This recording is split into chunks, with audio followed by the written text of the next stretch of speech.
Lieutenant governor Manoj Sinha ने कश्मीर में 8 सयाहती मकामात को दोबारा खोलने का ऐलान किया।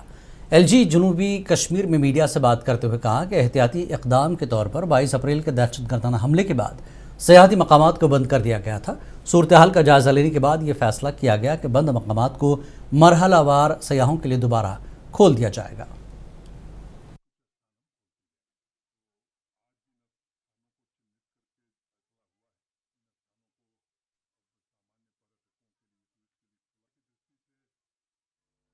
बाईस अप्रैल के बाद कुछ स्थान पर्यटन के सिक्योरिटी रीजन से बंद किए गए थे।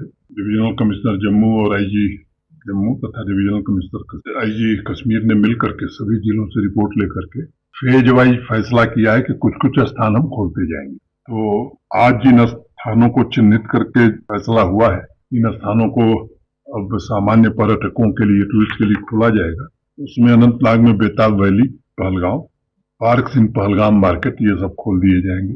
वेरीनाग गार्डन, कोकरनाग गार्डन और अच्छबल गार्डन। वैसे ही श्रीनगर में बादामवारी पार्क, डक पार्क नगीन के पास जो है, और तकदीर पार्क हजरत बल के पास, ये 8 स्थान विचार करके फैसला किया गया है और 2 दिन बाद यहाँ पर्यटक